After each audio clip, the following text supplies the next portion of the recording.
This is the fourth episode in the inflation saga. Basically, there's two charts. First one is a continuation of the debt GDP graph with an extension, which is at the end of episode 3. And the second one is a pie chart, pizza chart, showing where the UK taxes get spent, which percentage gets paid.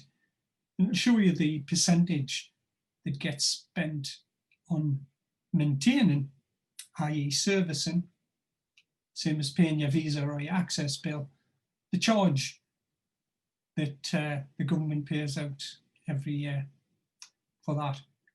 After those two charts is just a wash-up, just my general run through of what I've covered in episode 1, 2, 3, and obviously the first half of this one.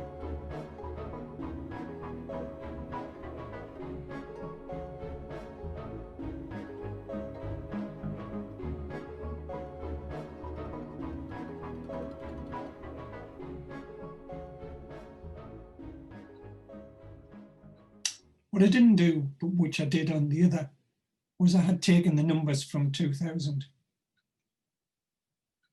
But if you go back, you'll find that these numbers are way lower, pre the banking scam.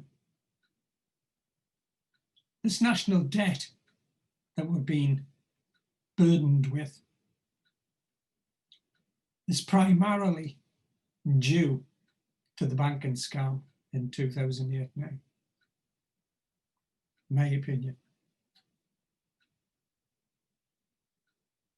We've had the low interest rates forever across here. Even though inflation sometimes has been low, interest rates didn't go back up. It's because we've got this huge amount of money on the debt.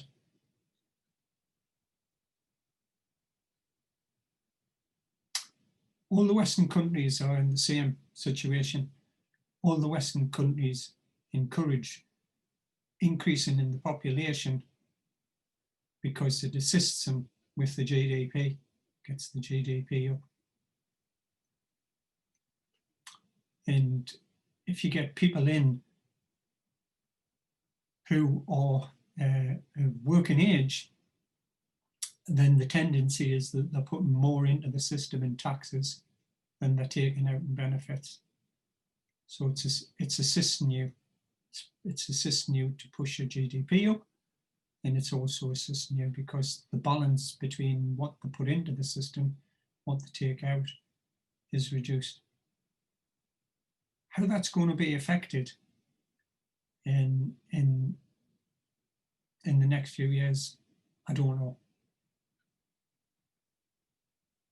But there's no appetite on any of the Western governments to change this. They're being forced down the road of their own making. They're being forced down the road because of their debts. Not one of the Western countries seems willing or able to address the fundamental problem that the volume of debts that they've got is just too much. It talks about debt jubilees and stuff like that. Well, you might get it for some of the smaller countries or specific things, but this is to have a debt jubilee here, you would have to write off the debts, national debt for the whole country. It's not going to happen. Don't think so. I ain't got no crystal ball. Can't see what's going to happen.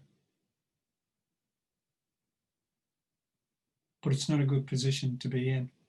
But then again, if you take a look at some of the other countries, they're in an even worse position. Their percentages are just through the roof. And they still seem to be trundling along okay. So Should we really be concerned? Does it really make that much difference? There's other people who say, if you've got the magic tree, if you can create your own money, then you don't need to worry about any of the debt. It's all an illusion.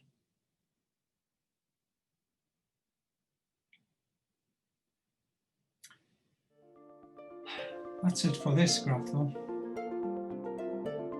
I've added another column on here, this pinky coloured one, which is the GDP per person. If you know the national debt and you know the population and you know the percentage of the national debt to GDP, then you just can plug the figures in and you will get the GDP per head of population. That's what this pinky one saw. What you can see here is when the percentage of debt to GDP went up, and the GDP per head has come down. The other thing to bear in mind is that all of this QE, this is accumulated QE, if it were ever to be retired and the bonds were to be sold on, or the money when the bonds came to be redeemed were expunged, then that's inflationary. You've started QE to keep bond rates down by putting the bond prices up, by creating a demand, an artificial demand which you've created through QE. So that's been inflationary because you push the bond rates down. Normally when you push interest rates down, the corollary seems to be that inflation goes up because you increase demand and you stimulate demand. So if that's true, then the reverse should be true. That if you write these off at some point in the future, then that will be deflationary. By expunging the QE, either letting it run to term or selling it back into the market, then that will be deflationary. It's another thing to consider with all of these. So it's at 99.5% now. This is the red line here, which is the debt as a percentage of GDP. If you cast your mind back in maybe you noticed this dotted line here came up. It's just because I had typed something in the cell. It wasn't because it went from 0 to 60. It was always 60 from way back in the 90s. The 1990s, not the 1890s. So that's the end of this one. But I just thought it would be good to see how much the GDP per person has come down. This is a little table in a pie chart of the public expenditure data from 2019-20 tax summary headings.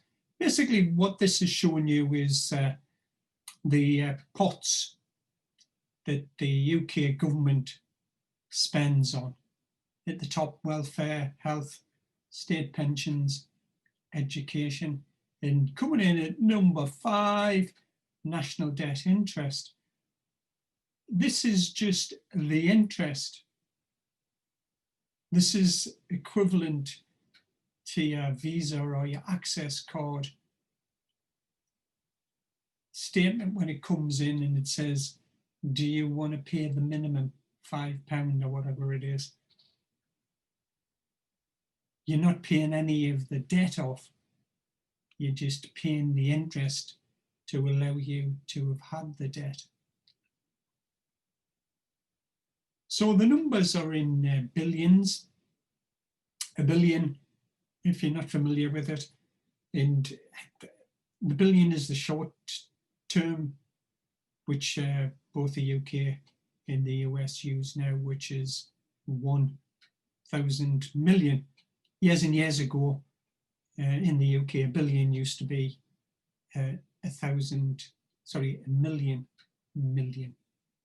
The US have used the short term, and the short term is it goes thousands, millions,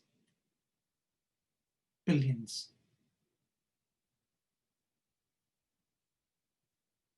Yep. So a billion is 1,000 million. And what I've done is I've used the UK population, because when you speak in billions, nobody's got a Scoobies as to what it means. Go and ask somebody, say, what's a billion? Oh, I don't know. So I've split it up. And as you can see, the national debt, it's 55 billion. There you go. And it equates to 7% of everything which the UK government's paying out. It pays out 12% on education, and it pays out 7% on the debt, and it pays out 5% on defence. So it's a big wedge. It's a big wedge if you're using the cheese, and it's a big slice if you're using the pizza. And it's this slice in blue here, just to give you a representation of it. It's 7% of your pizza. And sure enough, it'll be the one that's got the most bits of pepperoni on. If you use the UK population, it's currently circa 68 million. So these figures are just rounded. As population goes up and down. You can see that the national debt interest payment, your visa bill, just to maintain it, is £815 per head of population. That's per person. So if there's 2 people in your family, exit by 2. If you're living with someone and you've got a couple of ends, exit by 4. So this is just the ratio. This is 1-to-1. So for education, we spend 1.7 times as much on education as we do on the national debt. We only spend 0.8%, 0.8 as much on defence as we do on the national debt. And obviously you can see the other ones here. I'll not go through them all. All of this data, by the way, is from the Office of Debt Management, the ODM, which is like a sub-branch of the Treasury. Treasury is obviously a ministry, which is part of the UK government. So the totals, government's got about £800,000 million to spend a year. And if you divide that by each per head of population, it's £11,700. If everybody paid the same amount, which obviously they do not, everybody would have to kick in £11,000 each. So even the little kids would have to put £11,000 in. So you can see this is a ridiculous number. because some people don't even earn £11,000 a year. If you're a pensioner and you're on basic pension, your pension's circa £9,300. So the amount that the government would want off you, if everybody give the same amount into the pot, is more than your pension. It's more than lots of low income workers earn. It's obviously more than anybody that doesn't work. And this is per head of population. This is not per head of working people. So just to give it some context, if you had a salary of around about 30,000, and it's circa, if you're in part-time employment, it's something like 12k, and so like the average for everybody in full-time is around about 36k. Obviously, huge fluctuations, huge differences. In London, it's probably a lot higher than this. But just base it on 30k, just for discussion. So your take-home pay, if you took your personal allowance off 12 and a bit grand, leaves you with sort of like 18k. Just say you're paying tax at 20%, a bit of NIC, give you about £4,000. So 26k. If you were paying for your credit card bill, right, it would be £1,700 a year. That's not to pay off what you've bought, you know, wherever it is that you're into. You've been buying some music, yay, yay, clothes, food, whatever. By month, your 26k is 2,100. It's 7%. Your monthly bill for your credit card, you would be paying £151 off. That's not reducing the capital at all. That's just to maintain the debt. So the national debt, and this is an approximate number which I got off, it's we're now above this. We've now went from thousands to millions to billions, and because we're into the next lot, it's trillions. So a trillion is a million, or is it a million? Billion's 1,000 million. So a trillion's got to be a million. So it's 2,100 billion or 2.1 trillion, whichever floats you. So the national debt per person is around about 30k, which if you were on 30k, if you worked for a year and give all your money to the government and everybody did the same and everybody was on 30k, then that would pay the national debt off. If the government tried to pay its national debt off of 2.1 trillion and it didn't spend any money on anything, not even on the debt, not even on any education or any defence or anything, it would take the government over 2 years, 2.6 years, to pay the national debt off. If it paid it off at like 7%, and obviously as you pay it off, and as long as you didn't increase it, this would be far less than 37. You'd have to do the calculation for that. Or it's just using an equivalent of how many years it would take, it's 7% to pay, that's not right, 37 years. 7% would take you 15 years, wouldn't it? But as you can see, if you bring it down to a per person level, you can start to envisage the size of the problem that the government has without inflation, this is why they want inflation, because it'll reduce the payments in the future. It'll discount the payments in the future.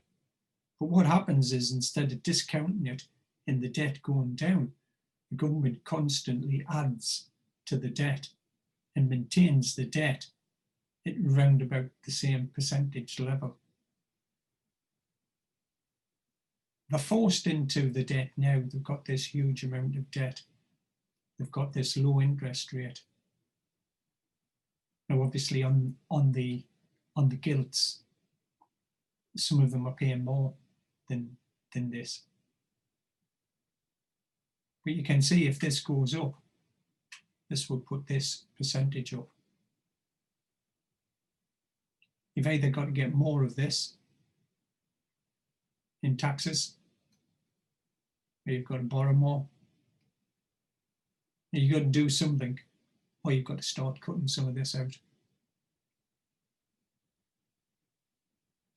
Scrap some of the military spending, switch all the street lights off, shut all the libraries, museums. This one's always a contentious one, overseas aid. Boris has taken it down, I believe, to about 0.5% from was 0.7. You can see it's a fairly small one, but it's 20% of your debt.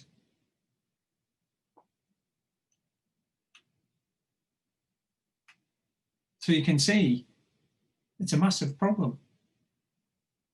It's a massive problem with just the size of it, with people's earning capacities and how you pay it off. If you go through the Office for Debt Management, they used to have things about, the reduction, and they paid a lot of the old perpetual bonds off, gilts off.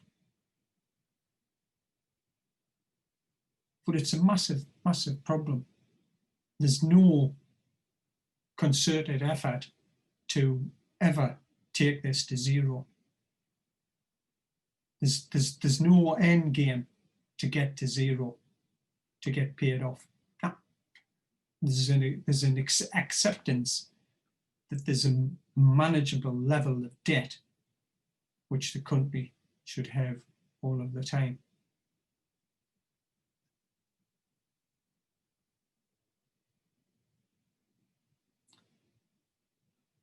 You've got to remember that this that's being paid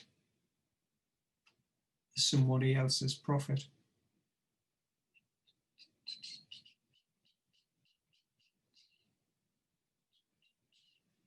So as you can see, banks, insurance companies, investments love this because it's a method of making money.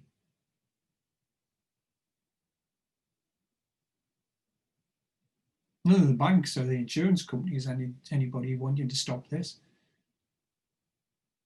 Why would they? It's a massive, massive amounts. This is £55,000 million that's being paid out in interest to people that own the gilts. £55,000 million. It's £815 per head of population that whoever owns the IOUs, the gilts, whoever owns them is getting per head of population in the UK. Now, obviously, the government's used that money for whatever in the past. That's why. So you could say those gilts built that school. Those gilts, the money you got from that, paid for this defence. They paid for pensions, paid for something, paid for housing. But that's in the past. But this amount of money is going out of the government's coffers every year.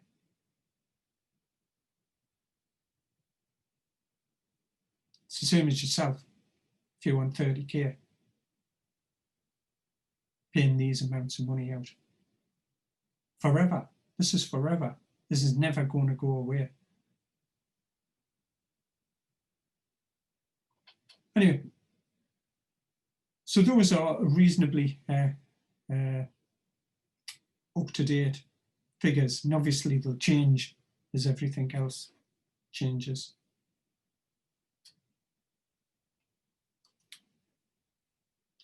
That's it for this one. So this is the wrap-up for inflation. So basically the questions really is, what can you do about it? Basically all you can do is understand the game. You can't change the central banks or the government's actions. What will happen in the future? Well, I don't know, and neither does anybody else. Those that say they know what the future is going to be, go back, check them out. You'll find most people don't. People tend to base the future on their past experiences. So you end up with like a straight line thinking. Disruptions are happening. The world is changing.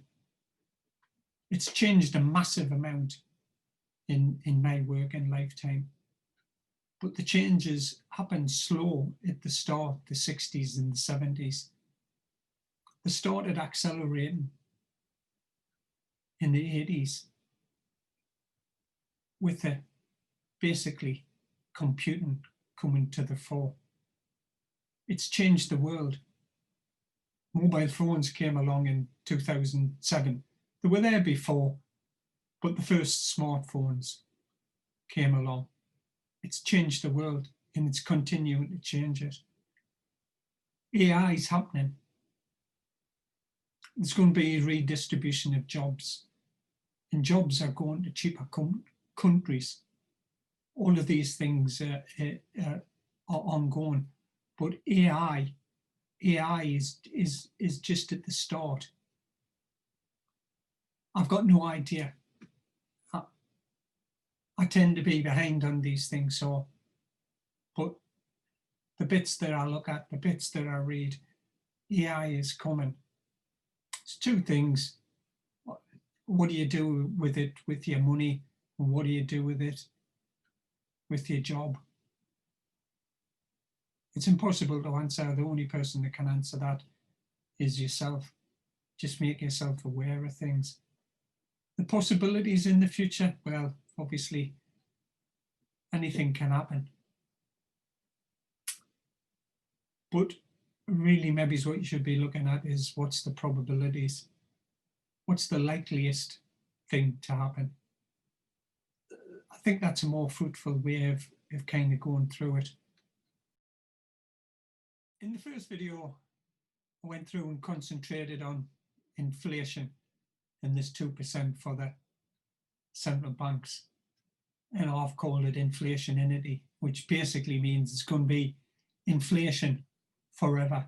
It's never going to go away. Most people don't really think about it.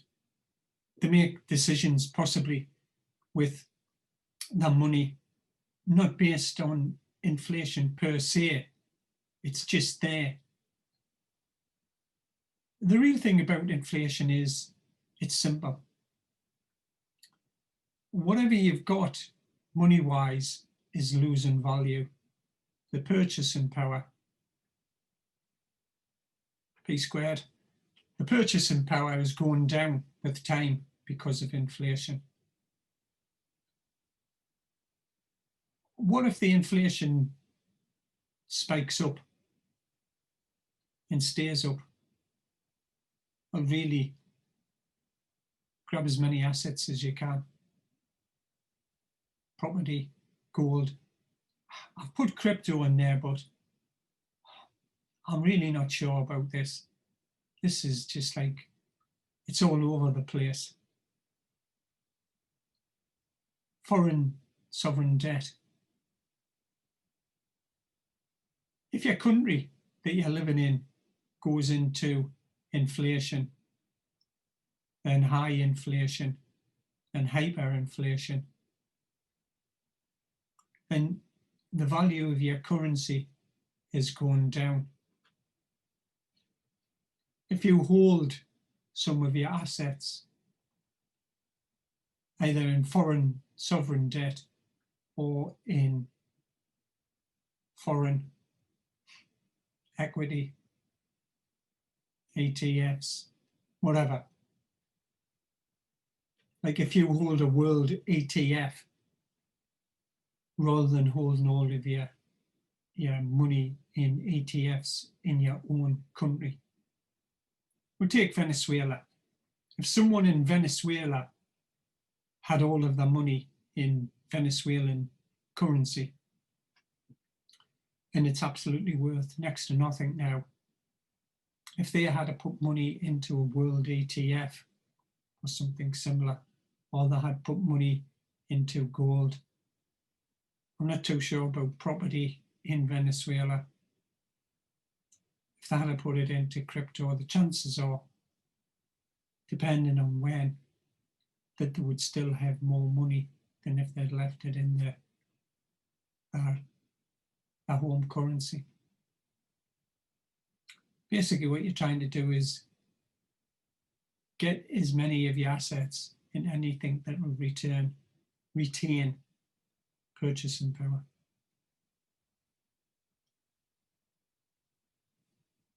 The second video was about levers of control. What levers has the government got to influence inflation?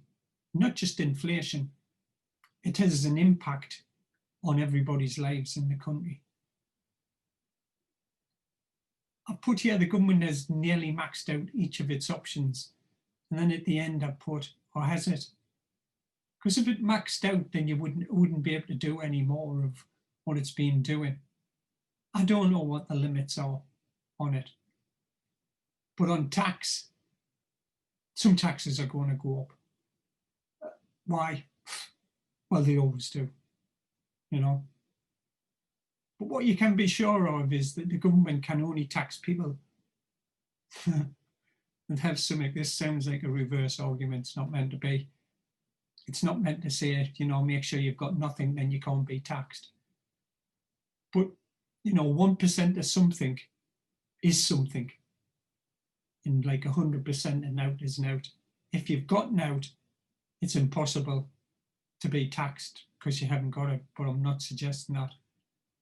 All I'm saying is when the searchlight comes and gets shone in the corners, the government is going to want the money off people, and the only people that's got money are the ones that's going to be paying the taxes. The more you have, the more you will be taxed. So basically, try and put as much as you can in any tax efficient accounts. Now, if the government gets into really, really difficulties, you might find that some of these tax efficient accounts, savings, either get terminated or they get lots of restrictions placed on them. The chances are is that if you've got money already in them, there'll be a reticence on the government to go back and change. So it'll probably be, right, we're cutting the allowances. You can, like at the present time in the UK, you can put 20k into an ISA. Government might say, we think this has been a bit lenient. You can only put £1,500 into an ISA.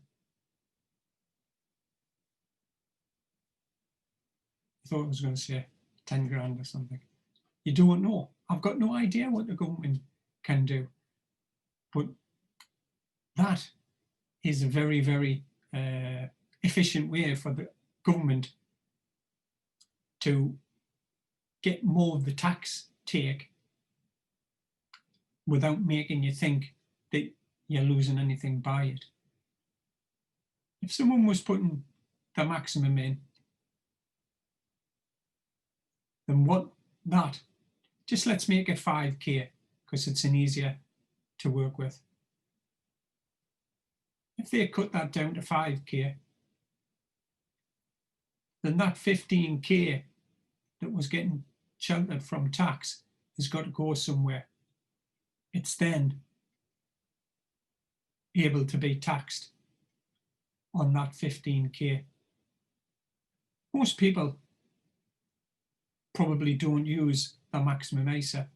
Most people can't afford to use 20k into an ISA. The average salary in the UK is something like 36k. If you take taxes and bits and bobs and travelling and all of this, the stuff, mortgage, house, car payments, people have got kids, food, crazy things like eating and shit like that.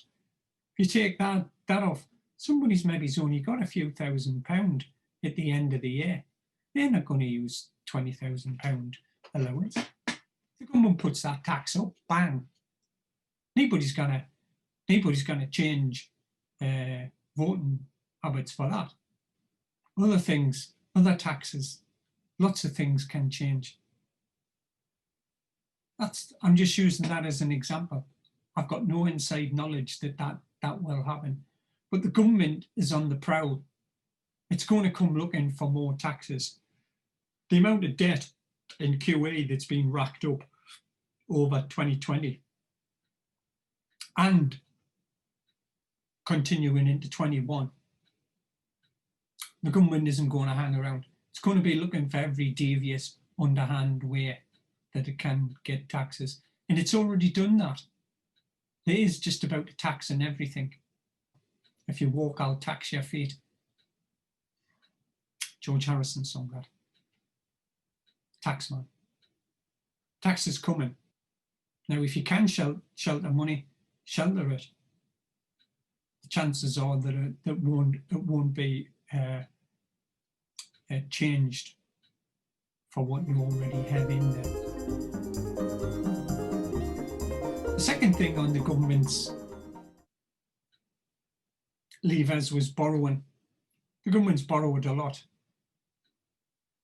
That should be a W with that. And it's pushed interest rates down to around zero. So what next? Negative rates? Some of the countries have got them. What can you do if you've got money and it goes to negative rates? Interest rates up or down. What the books tell you is that if inflation is low, then you put the interest rates down to stimulate the economy. If the interest rates are flat on their back,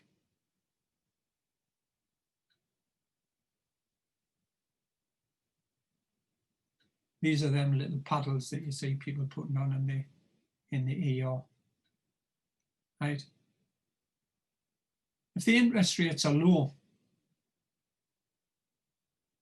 and you get low inflation says you have to lower the interest rates to negative. That ain't gonna happen. You're not going to get a negative mortgage rate. So all that that's doing is saying the bank rate,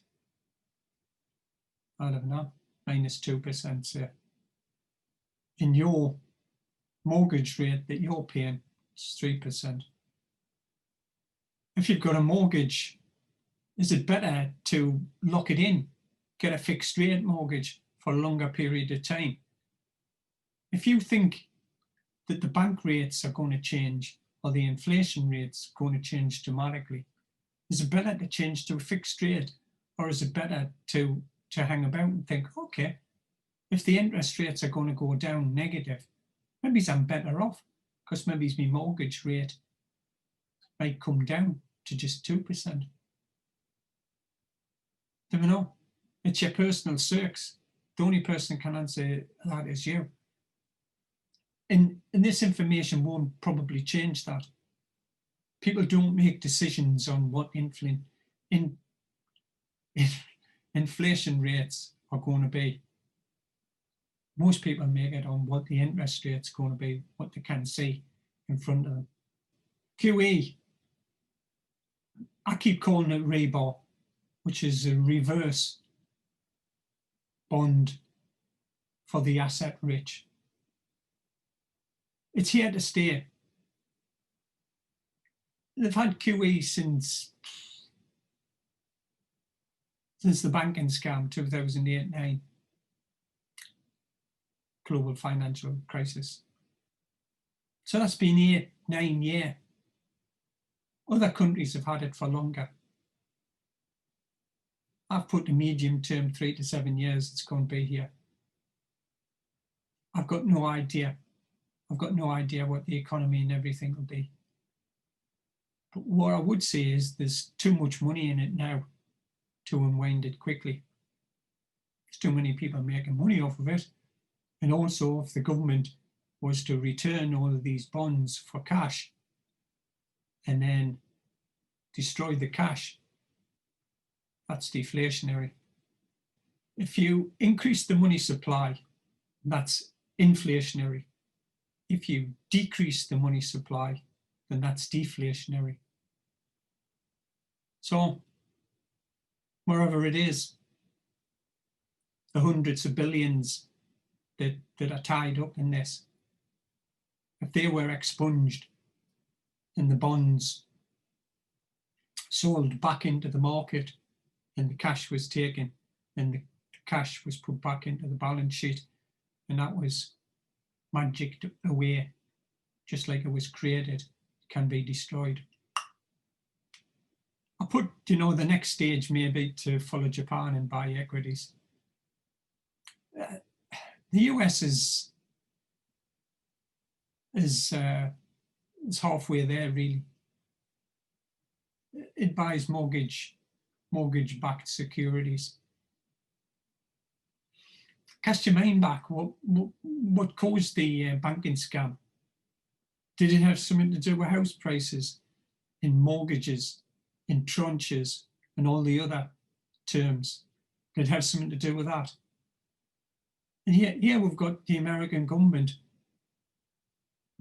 via the Federal Reserve buying mortgage-backed securities. If the housing market goes down because you have like a depression because of the events which are going on, then these mortgage-backed securities again aren't going to be worth a light. They're going to be worth something, but they're going to but it doesn't make any difference because this is like you play fantasy football. This is just fantasy economics. It's just fantasy QE. It's all just numbers and gobbledygook. But the bankers say, no, we know what we're doing. Look, everything's been okay so far. Yeah. It's a little bit like, the guy that falls out the 20-story building and he passes somebody on the 10th floor. And the guy says, how's it going? The guy says, well, so far, so good. Steve McQueen told that one. I'm just in some picture, I think it was the Magnificent Seven. It's a cracking picture, that. Like I say, the next stage might be for the governments to buy equities. What's that going to do to the equities? Is it going to put them up, prices, or put them down?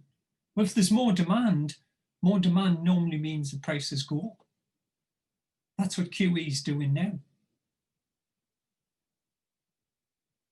It's taken the bond yields so far low that people are walking across the street and going, I'm going to buy equities. I'm going to put it in equities because the return I'm getting on the bonds is so low. Or it's driving them out further into the riskier assets classes. People are putting their flippers on and they're swimming further out where the sharks are. That's where the big fish are. That's where the better interest rates are, better returns are. That's also where the bleeding sharks are swimming around. You get the higher return because you're taking the bigger risk. This is not a doomsday scenario. This is not this what will happen. I'm just saying you need to think. Should I be putting money into assets? Should I be putting money into equities? Should I be putting money into equities in my home country? Should I be spreading it around? Should I be putting some in Germany? Should I be putting some in France? Should I be putting some in the US? Should I be putting it in a world ETF? Should I be putting, I don't know. I don't know what's going to happen.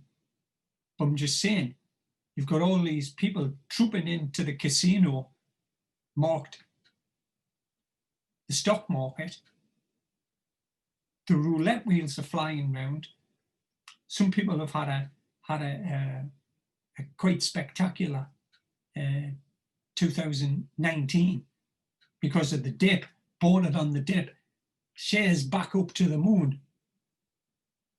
Is that going to continue? Will there be another dip? If there's another dip, will it come back up or will it go down? Will it be 1929 all over again? Or will it be 1987 and 2019? Like 1987 took a couple of years and it was back to where it was. 2019, bloody hell, 3 months. You know, people haven't got time. We haven't got time for a depression. I don't know. I honestly don't know. I'm just saying. If the government starts buying more equities, not more equities, if it starts, I'm talking the UK government, and the rest of the governments start buying equities, you're falsifying the equity price. There is no price discovery when you've got a buyer that just keeps buying shit all of the time, no matter what the price is. It's a casino. It's a casino. In my mind. Stock markets are high. American markets dominated by, or the big gainers being these tech companies, high markups, expandability from it. And also, they tend, in lots of cases, to pay taxes in low tax jurisdictions. You can work that one out for yourself. There's lots of companies operating, these big tech companies all over the world.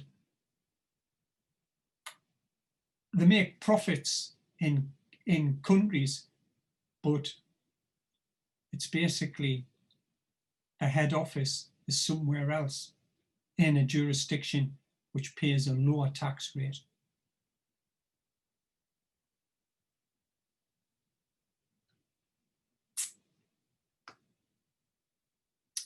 To my mind, the tech companies have got a captive market. They dominate the areas that they're in. There is no competition. It's not like TV companies where you've got 2 or 3 or 4 or 5 or 10 different TV companies, or banks, or oil companies. The tech companies are omnipotent in the areas that they serve. They bought out any competition that comes anywhere close to them, or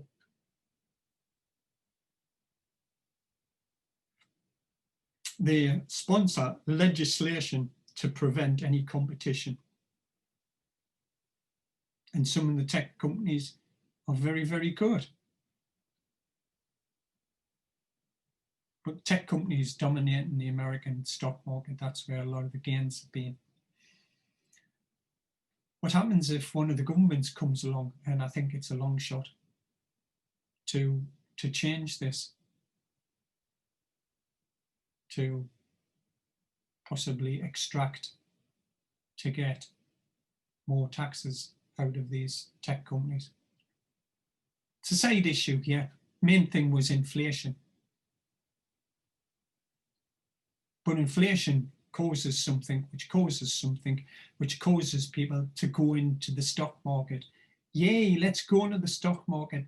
Let's buy these tech companies. Yeah, fabulous. You've had a great ride, you know.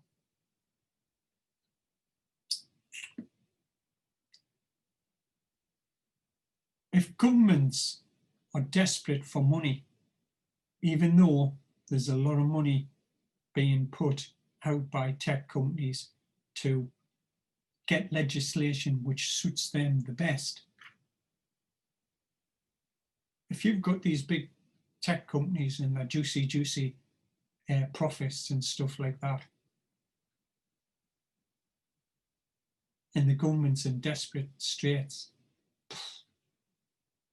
there's a chance, an outside one, I would think, the amount of taxes on some of these companies could go up, share price go down. That's me just postulating. That's me just throwing spaghetti against the wall.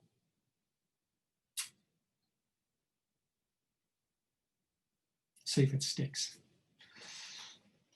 Well, if you buy some of the spaghetti, it's got the high content, hasn't it? It's like when you throw it, it will stick. Off topic, keep moving. In the third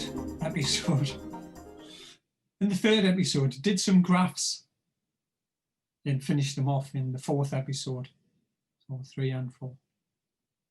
Went through the graphs, inflation. The one which I didn't highlight enough, I think, at the time, was the one with inflation and interest rates. Was this one. Oh, that's my thumbnail of a graph. And there was breakpoint, and the breakpoint was the banking scam, 2008.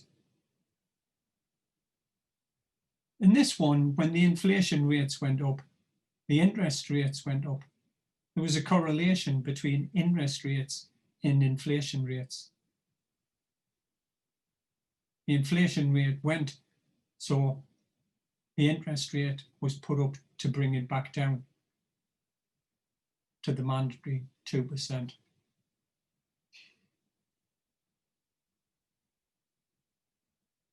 Go back, take a look at it. After 2008, there's not any real correlation between the inflation and the interest rates. Does that mean that linkage is broken?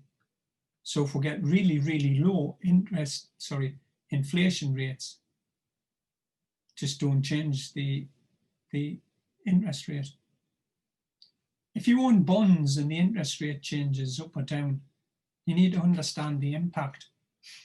You know, you've got the coupon, and I use the example of £5 on a £100 bond, an interest rate of 5% yield.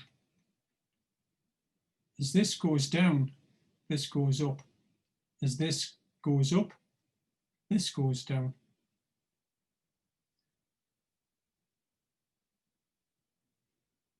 So understand that. What's the chances of the bond yields going down again? What's the chances? We're at 0 now. How much lower can the bonds go? Does that mean that that's going to flip and go back up? If it does, all of the bonds which you're holding, right, will go down in price because the current yields will have went up. Just understand the impacts. Don't box yourself in. Don't end up with loads of bonds or bond ETFs. Understand the impact. This is not advice. This is just, you just need to be aware of it. These are decisions you may need to take, well, obviously. Now, there's asset accumulation strategies. And I put asset accumulation strategies rather than investment, because I think at the present time, in the circs that's at the present time, you should be thinking asset rather than investment.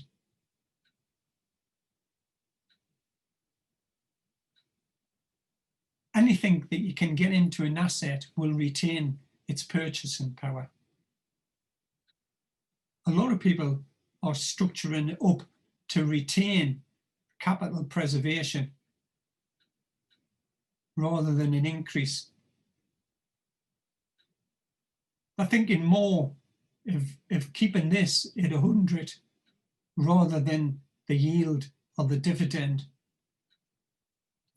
They're looking for things which will keep the capital level. And I put here, what difference does it make? Well, like I said at the top there, don't make any difference if you've gotten out. If you've gotten out, no matter what you do, not making a rat's horse of difference. If you've got a little few assets, then it'll make a little bit of difference.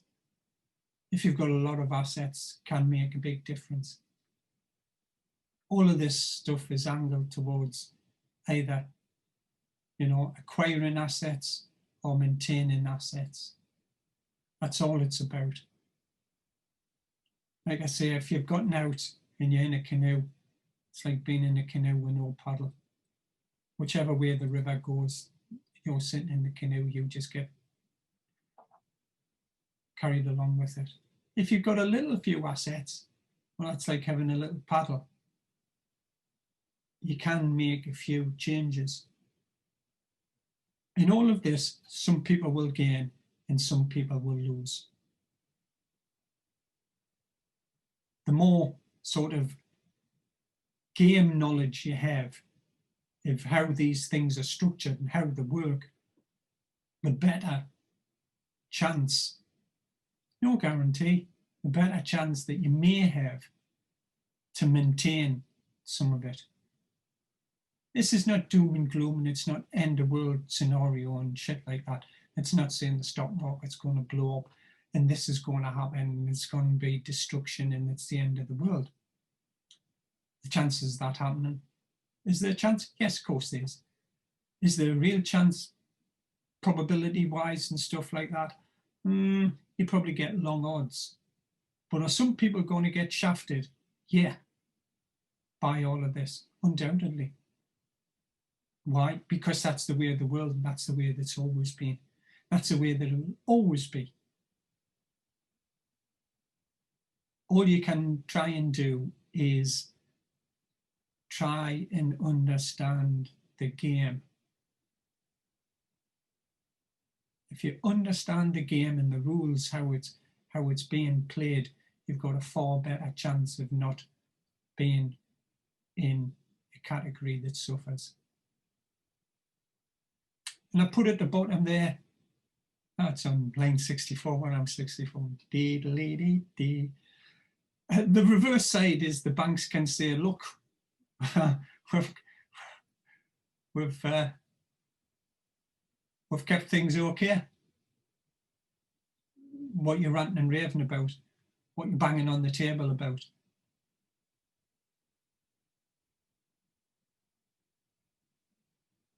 History tells you 2008, 2009, the banks and the government will not suffer by any of this.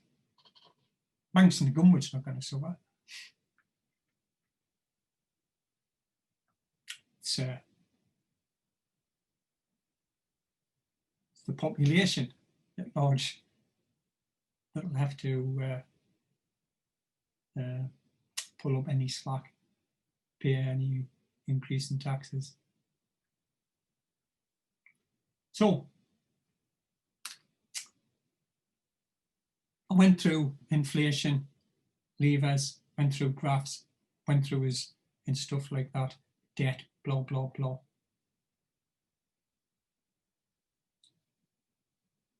There's only 2 or 3 little things to take away from it.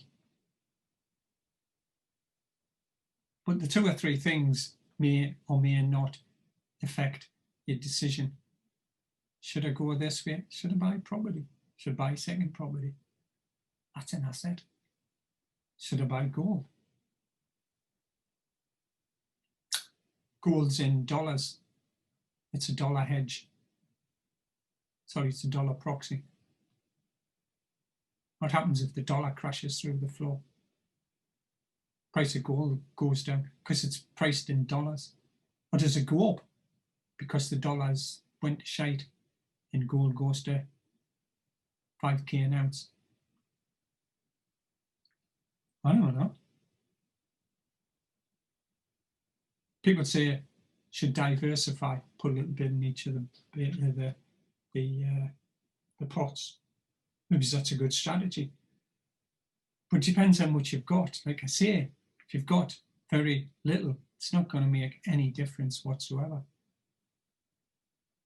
The other thing is, don't take all of this crap seriously. Get out there, live your life, do things. If you want to buy stuff, buy it within reason. If you want to do things, can you do them? You know? Anyway.